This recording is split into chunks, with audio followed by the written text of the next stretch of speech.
MSN football ടോക്സിലേക്ക് ഏവർക്കും സ്വാഗതം. MLS-ൽ ഇന്ന് നടന്ന മത്സരമായിരുന്നു Nashville SC versus Inter Miami.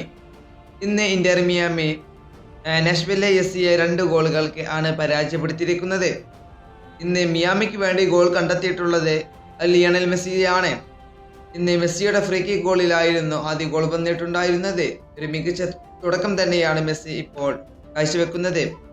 നമുക്കറിയാം, ഫിഫ വേൾഡ് കപ്പ് കഴിഞ്ഞതിന് ശേഷം മെസ്സി മികച്ച ഒരു പ്രകടനമാണ് ഇപ്പോൾ തുടർന്നുകൊണ്ടിരിക്കുന്നത്. ഒരു മികച്ച പ്രകടനമാണ് മെസ്സി ഇപ്പോൾ കാഴ്ചവെക്കുന്നത്.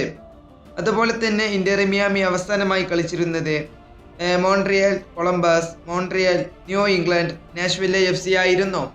ഈ ടീമുകൾക്ക് എതിരെ മെസ്സി അന്ന് 2 ഗോൾ വീതം നേടിയിരുന്നു. അങ്ങനെ മെസ്സി ഈ ടോട്ടൽ 5 കളികളിൽ നിന്നും 10 ഗോളുകളാണ് മിയാമിക്ക് വേണ്ടി മെസ്സി നേടിയിട്ടുള്ളത്. അതുപോലെ തന്നെ ഒരു മികച്ച പ്രകടനമാണ് ഇപ്പോൾ മെസ്സി കാഴ്ചവെക്കുന്നത്. ഇന്നത്തെ മത്സരത്തിൽ മെസ്സി ഇന്ന് 2 ഗോൾ വീതം നേടിയിട്ടുണ്ട്. ഇന്നത്തെ പ്ലെയർ ഓഫ് ദ മാച്ചും മെസ്സി തന്നെയാണ്. ലിയണൽ മെസ്സിയുടെ അടുത്ത ലക്ഷ്യം അടുത്ത വേൾഡ് കപ്പ് തന്നെയായിരിക്കും.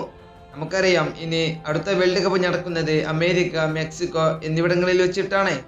അതുകൊണ്ട് തന്നെയായിരിക്കും മെസ്സി ഇവിടെ നിൽക്കുന്നതും. ഈ വീഡിയോ ഇവിടെ അവസാനിപ്പിക്കുന്നു. ഫുട്ബോൾ വാർത്തകൾ അറിയാൻ വേണ്ടി നിങ്ങൾ ഈ ചാനൽ തീർച്ചയായും സബ്സ്ക്രൈബ് ചെയ്യുക.